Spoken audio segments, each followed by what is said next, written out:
ಎಲ್ಲರಿಗೂ ನಮಸ್ಕಾರ. ನಾನು ವೆಂಕಟೇಶ್ ಈಡಿಗರ್, ಸಾಹಿತಿ, ರಂಗಕರ್ಮಿ, ರಂಗಶಿಕ್ಷಕ, ಹಾವೇರಿ ಜಿಲ್ಲೆಯ ರಾಣೆಬೆನ್ನೂರು ತಾಲೂಕಿನ ಸರ್ಕಾರಿ ಪ್ರೌಢಶಾಲೆ ಹನುಮಾಪುರದಲ್ಲಿ ರಂಗಶಿಕ್ಷಕರಾಗಿ ಕಾರ್ಯನಿರ್ವಹಿಸ್ತಾ ಇದ್ದೇನೆ.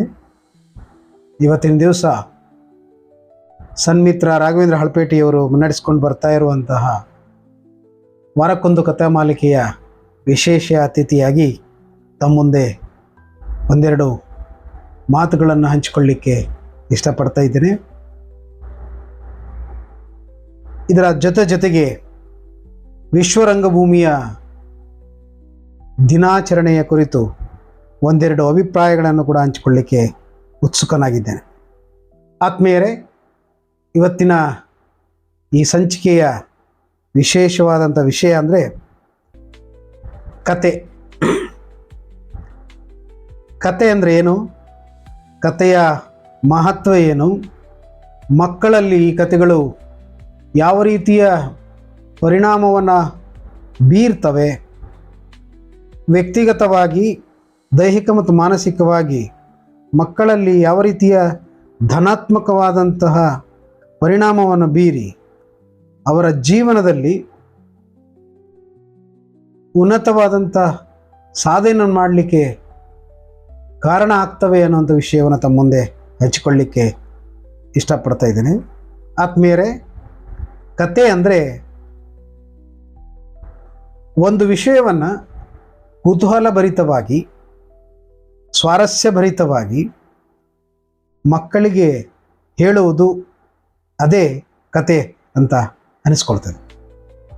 ಅದು ಪೌರಾಣಿಕವಾಗಿರ್ಬೋದು, ಐತಿಹಾಸಿಕ ಕಥೆಯಾಗಿರ್ಬೋದು, ವಾಸ್ತವಾಂಶವಾದ ಉಳ್ಳಂಥ ಕಥೆಯಾಗಿರಬಹುದು, ಅಥವಾ ಭವಿಷ್ಯದಲ್ಲಿ ಸಂಭವಿಸಬಹುದಾದಂತಹ ಯಾವುದೇ ಒಂದು ಕಾಲ್ಪನಿಕ ಕಥೆಯೂ ಆಗಿರ್ಬೋದು.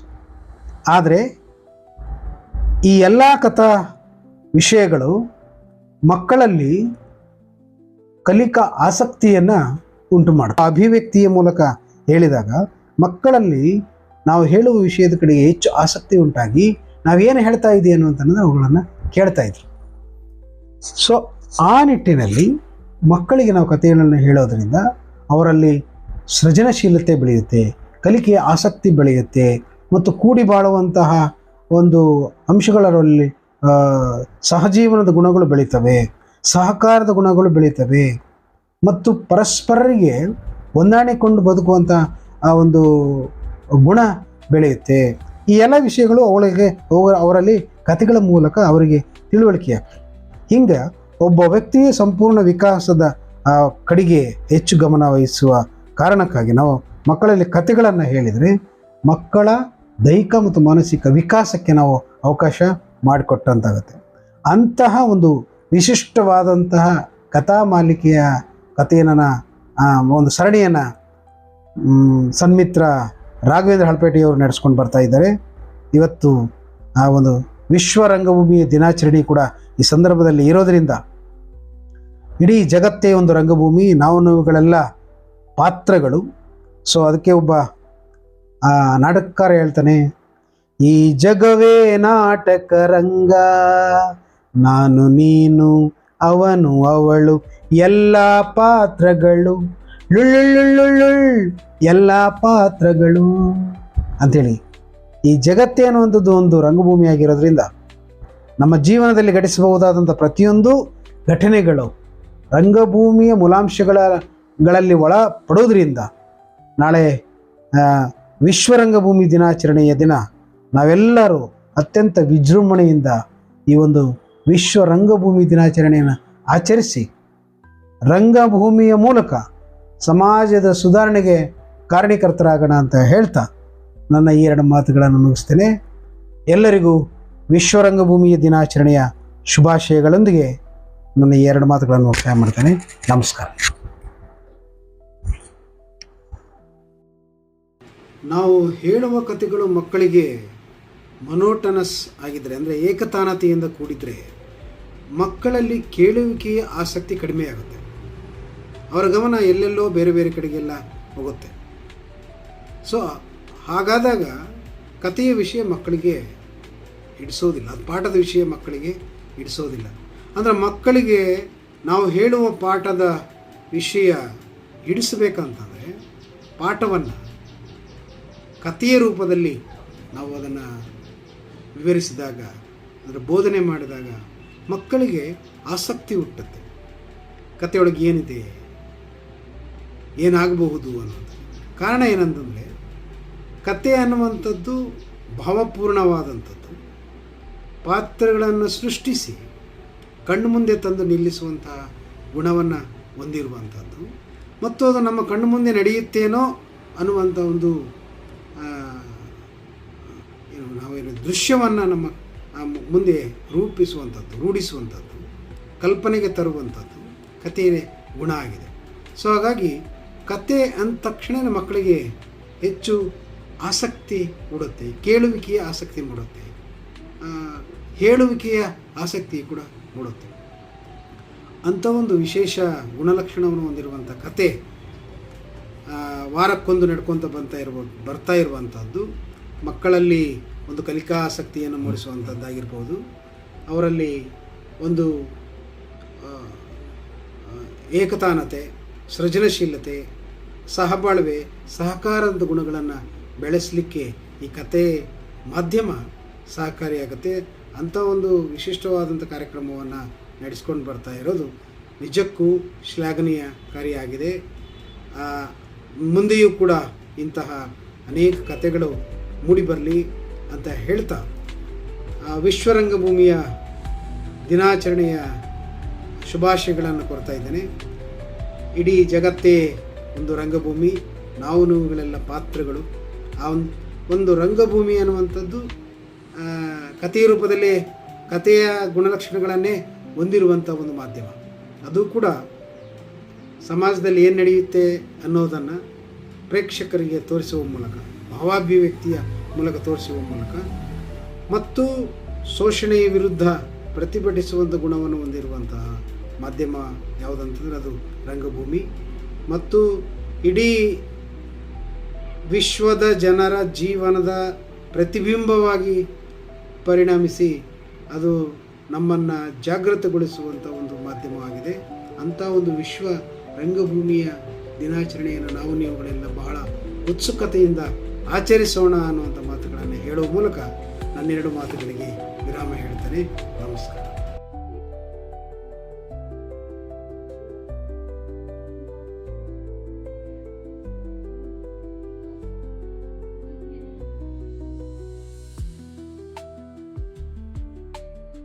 ಎಲ್ಲರಿಗೂ ನಮಸ್ಕಾರ. ರಂಗಗುಡಿಸಲು ಮಕ್ಕಳ ರಂಗವೇದಿಕೆ 20ನೇ ಸರಣಿಗೆ ತಮ್ಮೆಲ್ಲರಿಗೂ ಸ್ವಾಗತ. ಕಾಗೆಯ ಮರಿ ಕೋಗಿಲೆಯಾಗಬಲ್ಲದೆ, ಆಡಿದ ಮರಿ ಆನೆಯಾಗಬಲ್ಲದೆ, ಸೀಳು ನಾಯಿ ಸಿಂಹದ ಮರಿಯಾಗಬಲ್ಲದೆ, ಅರಿವು ಆಚಾರ ಸಂಜ್ಞಾನರಿಯದೆ ನಾಮ ಹೊತ್ತುಕೊಂಡು ತಿರುಗುವ ಗಾವಿಲರ ಮುಖವು ನೋಡಲಾಗದು ಅಮುಗೇಶ್ವರ. ನನ್ನ ಹೆಸರು ದೇವಕಿ, ನನ್ನ ತಂದೆ ಹೆಸರು ರಾಮಣ್ಣ. ನಾನು 8ನೇ ತರಗತಿಯಲ್ಲಿ ಓದುತ್ತಿದ್ದೇನೆ.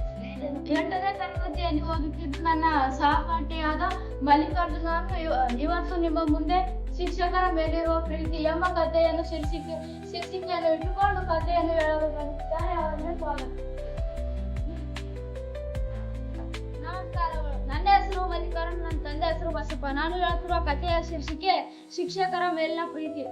ಕಥೆಯನ್ನು ಹೇಳಲು ಪ್ರಾರಂಭಿಸುತ್ತೇನೆ. ಒಂದು ಊರಿನಲ್ಲಿ ಒಬ್ಬ ಹುಡುಗ ಇದ್ದ. ಆ ಹುಡುಗನ ಹೆಸರು ಚಂದ್ರಕಾಂತ್. ಅವನು ಬಹಳ ಬುದ್ಧಿವಂತ ಹಾಗೂ ಬಡವ. ಆ ಶಾಲೆಯಲ್ಲಿ ಓದುತ್ತಿರುವಾಗ ಕಾಶಪ್ಪ ಸರ್ ಎಂಬುವರು ಅವನಿಗೆ ಬಹಳ ಸಹಾಯ ಮಾಡ್ತಿದ್ದರು. 8ನೇ ತರಗತಿ ಮುಗಿಸಿ 9ನೇ ತರಗತಿ ಮುಗಿಸಿ 10ನೇ ತರಗತಿಯಲ್ಲಿ ಓದುತ್ತಿದ್ದ. 10ನೇ ತರಗತಿಯಲ್ಲಿ ಚೆನ್ನಾಗಿ ಪಾಸ್ ಆಗಿ ಮುಂದೆ ಹಚ್ಚಬೇಕಂದರೆ ಅವರ ಮನೆಯಲ್ಲಿ ಹಣ ಇಲ್ಲದ ಕಾರಣದಿಂದ ಸಾಕಪ್ಪ ಓದಿದ್ದು ಅಂತಂದರು. ಆದರೆ ಅವರ ಅಣ್ಣನಾದ ದೇವರಾಜ್ ಅವರು ಚಂದ್ರಪ್ಪ ಬಹಳ ಬುದ್ಧಿವಂತ ಹುಡುಗ, ಅವನನ್ನು ಮುಂದೆ ಹಚ್ಚಬೇಕು ಎಂದು ಆಟ ಹಿಡಿದನು. ಆಗ ಮುಂದೆ ಅವರ ಅಣ್ಣ ಹಚ್ಚಿದನು. ಅದಾದ ಮೇಲೆ ಅವನು ಮುಂದೆ ಚೆನ್ನಾಗಿ ಓದಿ ಅವನಿಗೆ ಪೊಲೀಸ್ ನೌಕರಿ ಸಿಗುತ್ತದೆ. ಆ ವಿಷಯವನ್ನು ಅವರ ಮನೆಯವರಿಗೆ ಹೇಳುತ್ತಾನೆ. ಮನೆಯವರು ತುಂಬಾ ಖುಷಿ ಪಟ್ಟರು. ಆದರೆ ಅವನು ಚಂದ್ರಪ್ಪನಿಗೆ ಖುಷಿ ಇರಲಿಲ್ಲ. ಏಕೆಂದ್ರೆ ಅವನ ಕಾಶಬಸವರ್ 8ನೇ ತರಗತಿಯಲ್ಲಿ ಓದುತ್ತಿರುವಾಗ ಅವನಿಗೆ ಬಹಳ ಸಹಾಯ ಮಾಡಿದ್ದು ನೆನಪು ಬರುತ್ತದೆ. ಹಾಗೆ ಮರುದಿನ ಕಾಶಪ್ಪ ಎಂಬ ಮುದುಕ ಅವಳ ಮಗಳಾದ ಮಲ್ಲಮ್ಮನ ಬಳಿಗೆ ಹೊರಟಿರುತ್ತಾನೆ. ಅಲ್ಲಿ ಒಂದು ಪೊಲೀಸ್ ಕಸ್ಟಡಿ ಇರುತ್ತದೆ. ಅಲ್ಲಿಂದ ಹೊರಡಬೇಕನ್ನಷ್ಟರಲ್ಲಿ ಅಲ್ಲಿರೋ ಒಬ್ಬ ಪೊಲೀಸ್ ಅವನನ್ನು ಕರೆಯುತ್ತಾನೆ. ಕರೆದಾಗ ಆ ಮುದುಕ ಹೋಗುತ್ತಾನೆ. ಏನಪ್ಪಾ ಅಂತ ಕೇಳುತ್ತಾನೆ. ಆವಾಗ ಆ ಪೊಲೀಸ್ ಹೇಳುತ್ತಾನೆ, ನಮ್ಮ ಸರ್ ನಿಮ್ಮನ್ನು ಇಲ್ಲೇ ಕುಳಿತುಕೊಳ್ಳಿ ಎಂದಿದ್ದಾರೆ ಅಂತ ಹೇಳ್ತಾನೆ. ಆಗ ಅವನು ಅಲ್ಲೇ ಕುಳಿತುಕೊಳ್ಳುತ್ತಾನೆ. ಅದಾದ ನಂತರ ಅವನಿಗೆ ಒಂದು ಫೋನ್ ಬರುತ್ತೆ ಪೊಲೀಸ್ಗೆ. ಆ ಪೊಲೀಸ್ ಮಾತಾಡಿದ ಮೇಲೆ ಮುದುಕನಿಗೆ ಹೇಳುತ್ತಾನೆ, ಕಾಶಪ್ಪ ಮುದುಕನಿಗೆ, ನಮ್ಮ ಸರನ್ನು ನಿಮ್ಮನ್ನು ಮನೆಗೆ ಕರೆದುಕೊಂಡು ಹೋಗ್ಬೇಕೆಂದಿದ್ದಾರೆ, ಅದಕ್ಕೆ ಬನ್ನಿ ಅಂತ ಹೇಳುತ್ತಾನೆ. ಆಗ ಆ ಮುದುಕನಿಗೆ ಕಾಲು ಕೈ ನಡುವಲು ತಯಾರಾಗುತ್ತವೆ. ಏಕೆಂದರೆ ಅವನು ಎಲ್ಲಿಯಾದ್ರೂ ಏನಾದ್ರೂ ಹೊಡೆಯುತ್ತಾರೋ ಏನೋ ಅಂತ ಭಯ ಬೀಳುತ್ತಾನೆ. ಆಗ ಹಾಗೆ ಕುಳಿತುಕೊಂಡು ಜೀಪಿನಲ್ಲಿ ಕುಳಿತುಕೊಂಡು ಹೋಗುತ್ತಾನೆ. ಆಗ ಅಲ್ಲಿ ಮನೆ ಒಳಗೆ ಹೋಗಿ ಕುಳಿತಾಗ ಅಲ್ಲಿ ಯಾರೋ ಒಬ್ಬ ವ್ಯಕ್ತಿ ಅವನ ಕಾಲಿಗೆ ಬಿದ್ದು ನಮಸ್ಕಾರ ಮಾಡುತ್ತಾನೆ. ಆಗ ಅವನು ಕಾಶಪ್ಪ ಮುದುಕ ಹೇಳ್ತಾನೆ, ಯಾರಪ್ಪ ನೀ ಅಂತ ಕೇಳುತ್ತಾನೆ. ಆಗ ಅವ ನಮಸ್ಕರಿಸ್ತಾ ಹುಡುಗ ಹೇಳ್ತಾನೆ, ಸರ್ ನಾನು ನಿಮಗೆ ನೆನಪಾಗಲಿಲ್ಲವೇ? ಚಂದ್ರಪ್ಪ 8ನೇ ತರಗತಿಯಲ್ಲಿ ಓದುತ್ತಿರುವಾಗ ನೀವು ನನಗೆ ಸಹಾಯ ಮಾಡಿದ್ದೀರಲ್ಲ ಅಂತ ಅನಿಸ್ತಾನೆ. ಆಗ ಅವನಿಗೆ ನೆನಪು ಬರುವುದಿಲ್ಲ. ಸ್ವಲ್ಪ ಸಮಯದ ನಂತರ ನೆನಪು ಬರುತ್ತದೆ. ಆಗ ಓ ಚಂದ್ರಪ್ಪ, ಹೀಗೆ ಆಗಿದೆಯಾ, ನೀನು ಏಕೆ ಕರೆಸಿದೆ ಮನೆಗೆ ಅಂತ ಕೇಳುತ್ತಾನೆ. ಆಗ ಚಂದ್ರಪ್ಪ ಹೇಳ್ತಾನೆ, ನಾನು ಅಲ್ಲಿಗೆ ಬರಬೇಕಂದಿದ್ದೆ. ನಿಮಗೆ ಒಂದು ಬಹುಮುಖ್ಯವಾದ ವಿಷಯ ಹೇಳಬೇಕಾಗಿದೆ. ಅದು ಏನೆಂದರೆ, ನಾನು ಮುಂದೆ ಓದಿ ನನಗೆ ಪೊಲೀಸ್ ನೌಕರಿ ಸಿಕ್ಕಿತು ಅಂತ ಹೇಳ್ತಾನೆ. ಆಗ ಕಾಶಪ್ಪ ಸರ್ ಹೇಳ್ತಾರೆ, ಓ ನನ್ನ ವಿದ್ಯಾರ್ಥಿ ಪೊಲೀಸ್ ನೌಕರಿ ಸಿಕ್ಕಿದೆ, ಖುಷಿ ಅಂತಾನೆ. ಅದಾದ ಮೇಲೆ ಹಿಂಗೆ ಮಾತುಕತೆ ಆದ್ಮೇಲೆ ಚಂದ್ರಪ್ಪ ಕೇಳ್ತಾನೆ, ಸರ್ ನೀವು ಎಲ್ಲಿಗೆ ಹೊರಟಿದ್ದೀರಾ ಅಂತ ಕೇಳ್ತಾನೆ. ಆಗ ನಾನು ಎಲ್ಲಿಗೆ ಹೊರಟಿದ್ದೀನಿ ಅಂದ್ರೆ ನನ್ನ ಮಗಳಾದ ಮಲ್ಲಮ್ಮನ ಬಲಿಗೆ ಹೊರಟಿದ್ದೆ, ಅಲ್ಲಿ ಹೊತ್ತರಲ್ಲಿ ನೀನು ಕರೆದೆ ಅಂತ ಹೇಳುತ್ತಾನೆ. ಆಗ ಊಟ ಮಾಡಿಕೊಂಡು ಹೋಗಿ ಎನ್ನುತ್ತಾನೆ ಚಂದ್ರಪ್ಪ. ಅದಾದ ಆಯ್ತು ಎಂದು ಹೇಳುತ್ತಾನೆ. ಕಾಶಪ್ಪ ಊಟ ಮಾಡಿಕೊಂಡು ಆ ಮಗಳಾದ ಮಲ್ಲಮ್ಮನ ಬಳಿಯ ಹೋಗಿ ಮಾತುಕತೆ ಆಡಿ ಊರಿಗೆ ಹೋದನು. ಧನ್ಯವಾದ. ಕೇಳಿದ್ರಲ್ಲ ಕತೆ. ಈಗ ನನ್ನ ಸಹಪಾಠಿಯಾದ ರೇಣುಕಾಳು ನಿಮ್ಮ ಮುಂದೆ ಕವನವನ್ನು ವಾಚನ ಮಾಡಲು ಬರುತ್ತಿದ್ದಾಳೆ. ಅವಳಿಗೆ ಸ್ವಾಗತ. ನನ್ನ ಹೆಸರು ರೇಣುಕಾ. ನನ್ನ ಕವನದ ಶೀರ್ಷಿಕೆ ನನ್ನ ಜೀವನದ ಸಾಲುಗಳು. ಅಕ್ಷರಗಳಿರುವುದು ಅಳಿಸುವ ತನಕ, ಜೀವಿಗಳಿರುವುದು ಇರುವ ತನಕ, ಮಳೆ ಇರುವುದು ಬೆಳೆ ಇರುವ ತನಕ, ಪ್ರೀತಿ ಇರುವುದು ನಂಬಿಕೆ ಇರುವ ತನಕ, ನಾನು ಮತ್ತು ವಿಶಾಲೆಯ ಬಾಂಧವ್ಯ ನಾನು ಇರುವ ತನಕ.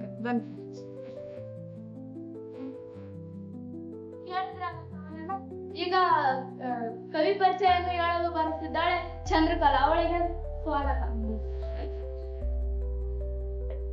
ನಾಟಕಕಾರರ ಪರಿಚಯ. ಕವಿ ಹೆಸರು UR ಅನಂತಮೂರ್ತಿ. ಪೂರ್ಣ ಹೆಸರು ಉಡುಪಿ ರಾಜಗೋಪಾಲಾಚಾರಿ ಅನಂತಮೂರ್ತಿ.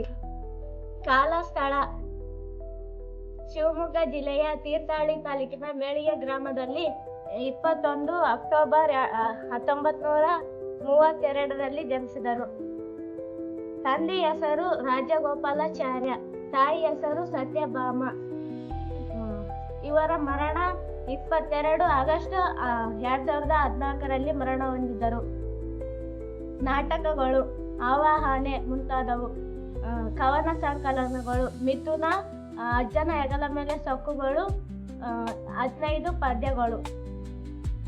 ಕಥಾ ಸಂಕಲನ ಕತೆ, ಪ್ರಶ್ನೆ, ಮೌನಿ, ಎಂದೆಂದು ಮುಗಿಯದ ಕಥೆಗಳು. ಕಾದಂಬರಿ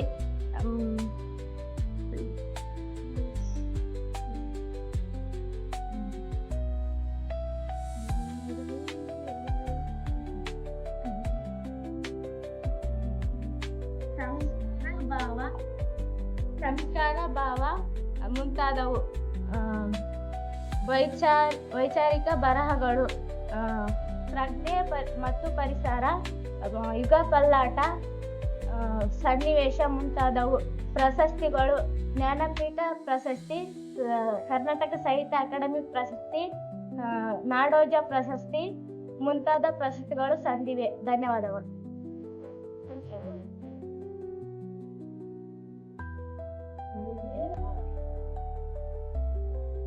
ಕವಿ ಪರಿಚಯವನ್ನು ಹೇಳಿರುವಂತಹ ಚಂದ್ರಕಲಾ ಅವಳಿಗೆ ತುಂಬಾ ಧನ್ಯವಾದಗಳು.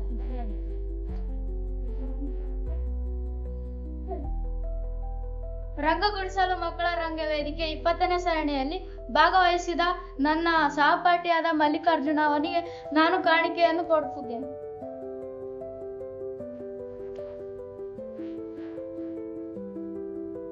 ಹಾಗೆ ಗೌರವವನ್ನು ಹೇಳಿದ ನನ್ನ ಸಹಪಾಠಿಯಾದ ರೇಣುಕಾ ಅವಳಿಗೆ ಒಂದು ಕಾಣಿಕೆಯನ್ನು ಕೊಡುತ್ತಿದ್ದೇನೆ. ಹಾಗೆ ತುಂಬಾ ಚೆನ್ನಾಗಿ ಎದುರಿದ್ರು ಕೂಡ ಚೆನ್ನಾಗಿ ಹೇಳಿದ ಕವಿ ಪರಿಚಯನ್ನು ಹೇಳಿದ ನನ್ನ ಚಂದ್ರಕಲಾದ ಸಹಪಾಠಿ ಅವಳಿಗೆ ಇನ್ನೊಂದು ಕಾಣಿಕೆಯನ್ನು ಕೊಡುತ್ತೇನೆ. ಹೀಗೆ ನಮ್ಮ ಚಾನಲ್ ಅನ್ನು ಸಬ್ಸ್ಕ್ರೈಬ್ ಮಾಡಿ, ಫಾಲೋ ಮಾಡಿ, ಲೈಕ್ ಮಾಡಿ, ಕಾಮೆಂಟ್ ಮಾಡಿ ಎಂದು ಹೇಳುತ್ತಾ ನಮ್ಮ 20ನೇ ಸರಣಿಯನ್ನು ಮುಕ್ತಾಯ ಮಾಡುತ್ತಿದ್ದೇವೆ. ಧನ್ಯವಾದಗಳು.